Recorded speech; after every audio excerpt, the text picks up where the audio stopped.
नमस्कार दोस्तों, स्वागत है आपका ग्राइंडिंग सक्सेस चैनल पर।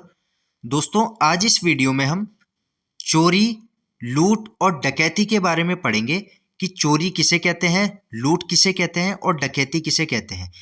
इनके बीच का दोस्तों अंतर जानेंगे कि इनके बीच क्या अंतर होता है और बीएनएस की कौन सी धारा में इनके संबंध में बात की गई है। ठीक है, तो दोस्तों सबसे पहले देख लेते हैं चोरी। चोरी यानी थेफ्ट। चोरी किसे कहते हैं? तो जब कोई व्यक्ति किसी व्यक्ति के कब्जे में रखी गई किसी चल संपत्ति को बेईमानी से उसकी सहमति के बिना उसे उस व्यक्ति के कब्जे से हटाने के उद्देश्य से ले जाता है तो कहा जाता है कि वह चोरी करता है। ठीक है, तो दोस्तों जब कोई व्यक्ति किसी व्यक्ति के कब्जे में रखी गई किसी चल संपत्ति को बेईमानी से और बिना उस व्यक्ति की सहमति के उस व्यक्ति के कब्जे के हटाने के उद्देश्य से ले जा रहा है तो कहेंगे वह चोरी करता है। ठीक है, इसको एग्जाम्पल से समझते हैं दोस्तों। इसका एग्जाम्पल है दोस्तों, ए बी के घर से बिना उसकी सहमति के मोबाइल फोन उठा लेता है। मोबाइल एक चल संपत्ति है यानी मूवेबल प्रॉपर्टी है जो बी के कब्जे में थी। ए ने उसे बेईमानी से कब्जे से हटाया यानी ए जो है उसके मोबाइल को चोरी करके ले गया। अतः यह भारतीय न्याय संहिता की धारा 303 के अंतर्गत चोरी है। तो दोस्तों जैसे मानो ए और बी नाम के दो व्यक्ति हैं। ए नाम का व्यक्ति जो है बी नाम के व्यक्ति के घर जाता है और उसका मोबाइल फोन जो है बिना उसकी सहमति के उसको उठा लेता है। तो मोबाइल क्या है दोस्तों? एक चल संपत्ति है। इस पॉइंट को ध्यान रखना है, एक चल संपत्ति जो बी के कब्जे में थी। अब ये मोबाइल बी के कब्जे में था। ए बेईमानी से बिना बी की सहमति के उसके मोबाइल को उठा लेता है। ठीक है, तो इसे कहा जाएगा दोस्तों चोरी। भारतीय न्याय संहिता की धारा 303 में इसके संबंध में बात की गई है। चोरी को भारतीय न्याय संहिता बीएनएस की धारा 303 में बताया गया है। ठीक है, आगे देखते हैं। जैसे दोस्तों इसका दूसरा एग्जाम्पल है, किसी चलती बस में ए नाम का कोई व्यक्ति यात्री बी नाम के व्यक्ति की जेब से पर्स चुपचाप से निकाल लेता है। तो दोस्तों यह कहलाएगा चोरी। ए नाम का व्यक्ति जो है, ये ए नाम का व्यक्ति यात्री बी की जेब से बिना उसकी सहमति के उसका पर्स उसकी जेब से चुपचाप निकाल लेता है तो यह चोरी कहलाएगा। ठीक है, नेक्स्ट इसका एग्जाम्पल है, ए बी की जमीन पर लगे आम के पेड़ को बिना बी की अनुमति के काटता है और अपने घर ले जाता है। जैसे ही पेड़ काटा गया वह चल संपत्ति बन गया। इसे बेईमानी से बी के कब्जे से हटाया गया, अतः यह चोरी कहलाएगा। तो दोस्तों जैसे हमने ऊपर इसमें पढ़ा था कि चल संपत्ति को चुराना है यानी मूवेबल प्रॉपर्टी। मूवेबल प्रॉपर्टी में दोस्तों आ जाएगा आपका यानी मोबाइल हो गया, कार हो गई, बाइक हो गई। तो ये सभी क्या है दोस्तों? मूवेबल प्रॉपर्टी, चल संपत्ति के अंतर्गत आएंगी। तो ए नाम का कोई व्यक्ति बी नाम के जमीन पर लगे पेड़ के आम के जो पेड़ है इसको बी की अनुमति के बिना काटता है। अब मानो दोस्तों बी जो है जब तक जो है बी की संपत्ति पर जब तक ये आम का पेड़ लगा था तो यह अचल संपत्ति में आएगा, इमूवेबल प्रॉपर्टी में आएगा। परंतु जैसे ही ए इसको काटता है तो ये जमीन से अलग हो जाता है तो ये हो जाएगा फिर चल संपत्ति में ये आ जाएगा। फिर ये पेड़ जो है चल संपत्ति में आ जाएगा और ए नाम का जो व्यक्ति है वह इसको काट के बी के कब्जे से ले गया तो यह भी चोरी माना जाएगा। ठीक है, बीएनएस की धारा 303 में चोरी को बताया गया है। तो दोस्तों जो भारतीय न्याय संहिता है बीएनएस, इसकी धारा 303 में चोरी के संबंध में बात की गई है। इस बात को आपने ध्यान रखना है। बीएनएस भारतीय न्याय संहिता की धारा 303 में चोरी को बताया गया है। आगे देखते हैं, चोरी के आवश्यक तत्व यानी एसेंशियल इंग्रेडिएंट्स ऑफ थेफ्ट। तो चोरी के आवश्यक तत्व कौन कौन से होंगे? सबसे पहला है दोस्तों चल संपत्ति होनी चाहिए यानी मूवेबल प्रॉपर्टी होनी चाहिए। मूवेबल प्रॉपर्टी को ही चोरी के अंतर्गत माना जाएगा। ठीक है, दूसरा है इसमें संपत्ति किसी के कब्जे में होनी चाहिए। जैसे ए नाम के व्यक्ति ने बी नाम के व्यक्ति का मोबाइल चुरा लिया या इसका पर्स चुरा लिया तो जो इसका मोबाइल था बी का या जो पर्स था वो इसके कब्जे में था, परंतु ए नाम के व्यक्ति ने बेईमानी से इससे चुरा लिया।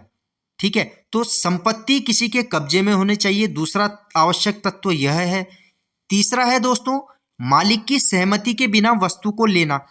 अब ए ने बी की सहमति के बिना इसके मोबाइल को या इसके पर्स को इससे ले लिया, तो ये चोरी कहलाएगा। मालिक की सहमति के बिना उसकी वस्तु को लेना चोरी है। चौथा है दोस्तों इसमें कब्जे से हटाना।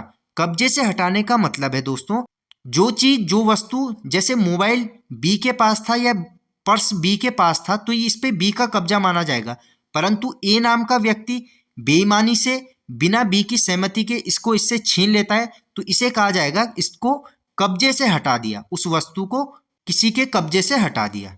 ठीक है, तो ये 4 महत्वपूर्ण तत्व है जो चोरी के लिए आवश्यक हैं। ठीक है, तो दोस्तों ये है चोरी के आवश्यक तत्व, इन सबको आपने ध्यान रखना है। चल संपत्ति होनी चाहिए, संपत्ति किसी के कब्जे में होनी चाहिए, मालिक की सहमति को बिना वस्तु के लेना और कब्जे से हटाना, तो ये चोरी के आवश्यक तत्व हैं। आगे देखते हैं दोस्तों, चोरी के लिए दंड। अब चोरी के लिए दंड क्या है, तो इसमें 3 वर्ष तक कारावास यानी 3 वर्ष तक की जेल या जुर्माना या दोनों से दंडित किया जाएगा। तो दोस्तों चोरी के लिए जो दंड का प्रावधान है वह है 3 वर्ष तक के लिए कारावास, 3 वर्ष तक के लिए जेल हो सकती है, या फिर जुर्माना लगाया जा सकता है, या फिर दोनों, कारावास और जेल, कारावास और जुर्माना दोनों लग सकता है। ठीक है, तो यह है चोरी के लिए दंड। आगे देखते हैं, अब है दोस्तों लूट यानी रॉबरी। तो रॉबरी किसे कहते हैं, तो इसकी परिभाषा देख लेते हैं। सबसे पहले, लूट वह अपराध है जिसमें चोरी या उगाही, उगाही का मतलब है दोस्तों यहाँ पे एक्सटॉर्शन, एक्सटॉर्शन। तो लूट वह अपराध है जिसमें चोरी या उगाही इस प्रकार की जाती है कि अपराधी उस अपराध को करते समय, अपराधी जो है अपराध करते समय या उसके तुरंत पहले या बाद में किसी व्यक्ति को मृत्यु, चोट या अवैध निरोध का भय दिखाता है, अथवा वास्तविक रूप से मृत्यु, चोट या अवैध निरोध पहुंचाता है। तो दोस्तों यह कहलाएगा लूट यानी रॉबरी। तो लूट वह अपराध है जिसमें जो चोरी करने वाला है, जो एक्सटॉर्शन करने वाला है, वह इस प्रकार इस चीज को करेगा कि जो अपराधी है वो अपराध को करते समय, जिस समय वो अपराध कर रहा है या उसके तुरंत पहले या बाद में किसी व्यक्ति को मृत्यु, चोट या अवैध निरोध का भय दिखाता है, यानी किसी को मारने की धमकी देता है, किसी को चोट पहुंचाने की धमकी देता है, या किसी को अवैध रूप से निरोध करता है यानी रॉन्गफुली रिस्ट्रेन करता है, इस चीज का डर दिखाता है, या सच में किसी की मृत्यु कारित कर देता है यानी किसी की मृत्यु कर देता है, चोट किसी को पहुंचा देता है, या किसी का अवैध निरोध पहुंचाता है, तो दोस्तों यह कहलाएगा लूट। चोरी या उगाही करते समय या उसके तुरंत पहले या बाद में, या किसी व्यक्ति को जो मारने की, उसे चोट पहुंचाने की या अवैध रूप से निरोध करने का जो डर दिखाता है, या सच में फिर मृत्यु, चोट या अवैध निरोध पहुंचाता है, तो यह कहलाएगा लूट यानी रॉबरी। ठीक है, इसका एग्जाम्पल देखते हैं दोस्तों। इसके एग्जाम्पल हैं, ए दुकानदार बी को पिस्तौल दिखाकर जान से मारने की धमकी देता है और उससे 10,000 रुपये निकलवा लेता है। तो दोस्तों ए नाम का कोई व्यक्ति है, वह बी नाम का जो व्यक्ति है, ये दुकानदार है। ए नाम का व्यक्ति क्या करता है, इस व्यक्ति को पिस्तौल दिखाकर जान से मारने की धमकी देता है। जैसे हमने अभी ऊपर परिभाषा में देखा कि अपराध या तो करते समय या उससे पहले या उसके बाद में किसी को मृत्यु, चोट या अवैध निरोध का भय दिखाता है, यानी मारने की धमकी देता है, चोट पहुंचाने की धमकी देता है, या फिर किसी रूप से अवैध निरोध की धमकी देता है, या उसका भय प्रकट करता है, या सच में वो चीज कर देता है, तो यह लूट कहलाएगा। तो यहाँ पर भी ए नाम का व्यक्ति इस बी नाम के व्यक्ति को, जो दुकानदार है, इसको पिस्तौल दिखाकर जान से मारने की धमकी देता है और इससे 10,000 रुपये निकलवा लेता है। तो दोस्तों यह कहलाएगा लूट। इसमें यह बलपूर्वक और भय दिखाकर किसी को डराकर धमकाकर उससे पैसे निकलवा रहा है, तो यह कहलाएगा लूट। ठीक है। इसका दूसरा एग्जाम्पल है, जैसे ए नाम का कोई व्यक्ति है, वह बी नाम के व्यक्ति को चाकू दिखाकर उसका मोबाइल छीन लेता है, तो दोस्तों यह भी कहलाएगा लूट यानी रॉबरी। आगे देखते हैं। दोस्तों जो ये लूट है इसको बीएनएस की धारा 309 में लूट यानी रॉबरी को बताया गया है।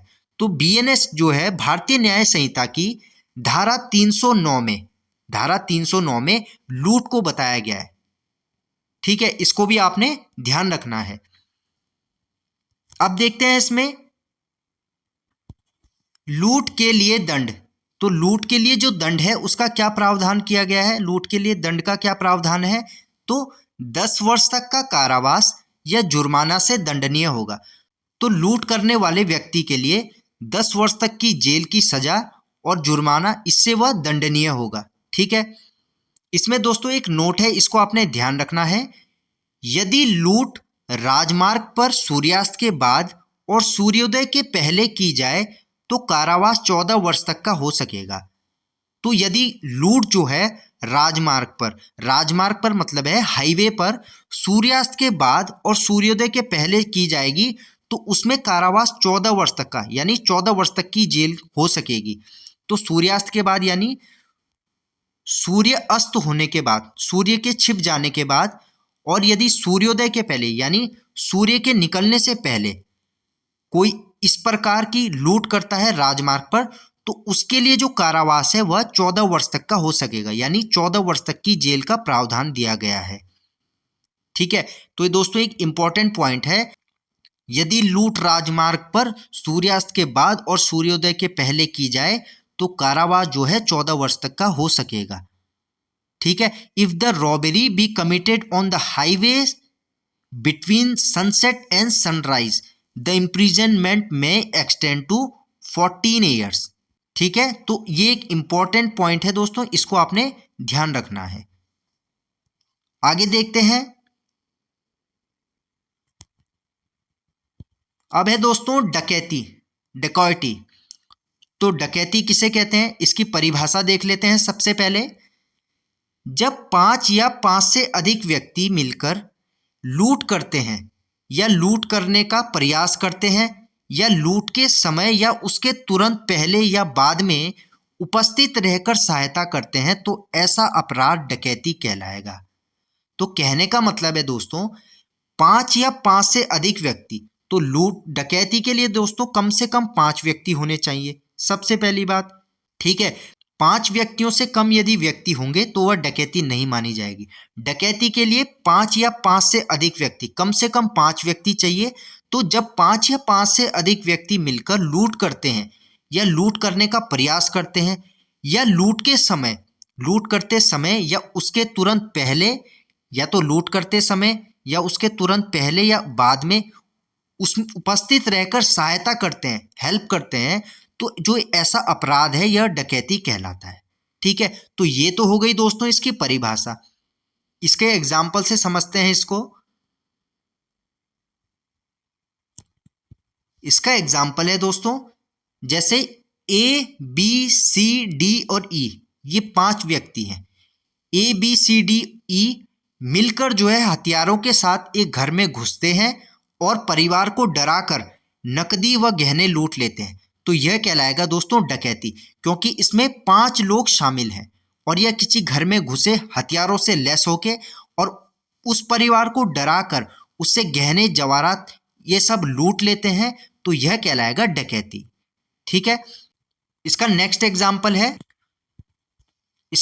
एग्जाम्पल है दोस्तों, 5 व्यक्ति मिलकर किसी बैंक में घुसते हैं, उसमें से 2 व्यक्ति गार्ड को काबू में रखते हैं, 2 कैश काउंटर से पैसे लूटते हैं और एक उनमें से बाहर निगरानी करता है। तो दोस्तों 5 व्यक्ति हैं, ये किसी बैंक में घुसे, ये एक बैंक है, इसमें 5 व्यक्ति घुसते हैं, उसमें से 2 व्यक्ति जो हैं ये गार्ड को पकड़ के रखते हैं, यानी गार्ड को अपने काबू में रखते हैं। 2 व्यक्ति जो और अतिरिक्त हैं वो ये जो कैश काउंटर है यहाँ से पैसा लूटते हैं, और जो एक इनका साथी है वह बाहर रहकर निगरानी कर रहा है। तो दोस्तों जो ये बाहर रहकर निगरानी कर रहा है, जो दो ये हैं जिन्होंने गार्ड को अपने काबू में रखा है, और जो दो ये अंदर पैसे लूट रहे हैं, ये सभी इस काम में भागीदार होंगे, इस अपराध में। चाहे यह बाहर रहकर निगरानी रख रहा है, चाहे इन्होंने इस गार्ड को अपने कब्जे में रखा है, चाहे लूटने वाले ये हैं, परंतु ये सभी समान भागीदार होंगे इस काम में, इस अपराध में। ठीक है, तो ये है दोस्तों डकैती। डकैती इसमें कम से कम 5 व्यक्तियों का होना आवश्यक है। बीएनएस की धारा 310 में डकैती के बारे में बताया गया है। तो दोस्तों जो भारतीय न्याय संहिता है, इसकी धारा 310 में डकैती के संबंध में बात की गई है। तो बीएनएस की धारा 310 में डकैती के बारे में बताया गया है। इस पॉइंट को भी आपने ध्यान रखना है। आगे देखते हैं। अब देखते हैं दोस्तों डकैती के लिए दंड। तो डकैती के लिए दंड का क्या प्रावधान किया गया है? तो इसमें डकैती के लिए जो दंड है वह आजीवन कारावास या कठिन कारावास, जिसकी अवधि 10 वर्ष तक होगी और जुर्माने से दंडित किया जाएगा। तो डकैती के लिए जो दंड का प्रावधान किया गया है, जो डकैती के लिए दंड है वह आजीवन कारावास होगा या कठिन कारावास, जिसकी अवधि 10 वर्ष तक की होगी, या जुर्माने इनसे दंडित किया जाएगा। ठीक है, इसके दोस्तों कुछ महत्वपूर्ण तथ्य हैं, इनको भी देखते हैं। इसके दोस्तों कुछ महत्वपूर्ण तथ्य हैं, जैसे यदि लूट करने वाले 5 या अधिक व्यक्तियों में से कोई एक व्यक्ति डकैती करते समय किसी की हत्या कर देता है, तो उन व्यक्तियों में से प्रत्येक व्यक्ति मृत्यु या आजीवन कारावास से या कठिन कारावास से, जिसकी अवधि 10 वर्ष तक की होगी, इससे दंडित किया जाएगा। ठीक है, तो दोस्तों जैसे हमने अभी ऊपर एग्जाम्पल देखा था, ये कोई बैंक है, इसमें क्या हुआ, 5 लोग आए, एक व्यक्ति तो इनमें से बाहर निगरानी रख रहा है, 2 व्यक्तियों ने यहाँ पे गार्ड को अपने काबू में रख रखा है, और 2 व्यक्ति यहाँ पे कैश काउंटर पे दोस्तों पैसा लूट रहे हैं।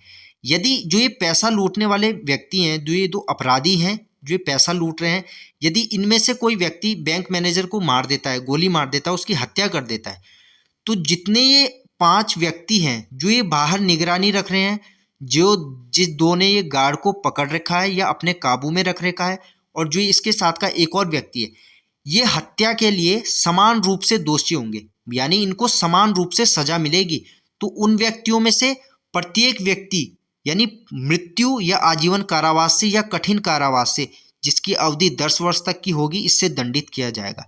यानी इसमें हत्या एक करता है, लेकिन सजा सबको समान रूप से मिलेगी। ठीक है, तो ये है दोस्तों डकैती। इसका नेक्स्ट पॉइंट है, जो कोई डकैती करने के लिए कोई तैयारी करता है, वह कठिन कारावास से, जिसकी अवधि 10 वर्ष तक की हो सकेगी, और जुर्माना से भी दंडित किया जाएगा। तो दोस्तों कोई भी व्यक्ति यदि डकैती करने के लिए तैयारी भी कर रहा है, प्रिपरेशन भी कर रहा है उस चीज़ की, तो वह कठिन कारावास से, जिसकी अवधि 10 वर्ष तक की हो सकेगी, या जुर्माना, इससे दंडित किया जाएगा। ठीक है, तो ये कुछ महत्वपूर्ण तथ्य हैं डकैती से संबंधित। इन पॉइंट्स को भी आपने ध्यान रखना है।